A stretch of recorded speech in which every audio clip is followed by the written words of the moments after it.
अमित और कविता भाई बहन थे। कविता बड़ी थी और अमित छोटा। उनके माता पिता का पहले ही स्वर्गवास हो चुका था और अब दोनों एक दूसरे का सहारा थे।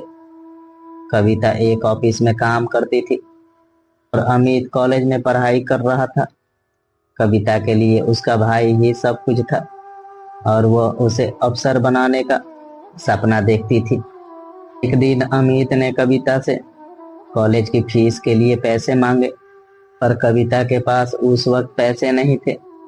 अगले दिन उसने ऑफिस से एडवांस लेकर अमित को पैसे दिए। वह दिन में ऑफिस में काम करती थी और शाम को एक घर में काम करके अतिरिक्त पैसे कमाती थी ताकि अमित की पढ़ाई का खर्चा उठा सके। अमित ने अपनी पढ़ाई पूरी कर ली और उसे एक बड़ी कंपनी में मैनेजर की नौकरी मिल गई। अब वह चाहता था कि कविता काम छोड़ दे और घर संभाले। कविता ने उसकी बात मान ली और घर के काम काज में लग गई। अमित के सफल होने के बाद वो कविता की शादी करवाने की योजना बनाने लगा, लेकिन कविता ने कहा कि वह पहले अमित की शादी करवाएगी। अमित ने एक अच्छी लड़की अलका से शादी की और कविता अपने भाई और भाभी के साथ खुशी खुशी रहने लगी। कुछ समय बाद अलका की मां ने आकर उसकी सोच को प्रभावित किया।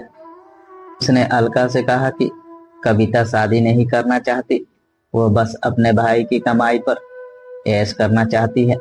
अलका पर इसका असर हुआ और वह कविता के प्रति कटु हो गई। धीरे धीरे अलका का व्यवहार बदलने लगा और वो छोटी मोटी बातों पर कविता से झगड़ने लगी। अलका ने कविता को रास्ते से हटाने की योजना बनाई। एक दिन वह कविता को मंदिर ले गई और उसे प्रसाद में जहर मिला दिया। कविता बेहोश हो गई, लेकिन मरने के बजाय उसकी यादाश्त चली गई। मंदिर के पुजारी ने उसे मंदिर में शरण दी और वह वहीं रहने लगी। अलका ने अमित से कहा कि कविता तीर्थ यात्रा पर गई है और अमित को शक नहीं हुआ। कई दिनों बाद अमित अपनी बहन को ढूंढते हुए उसी मंदिर पहुंचा और कविता को देखकर रो पड़ा। लेकिन जब उसने उसे घर चलने के लिए कहा तो कविता ने माना कर दिया। उसने बताया कि उसे सब कुछ याद है, लेकिन वो नहीं चाहती थी कि उसकी वजह से उनके घर में तनाव हो।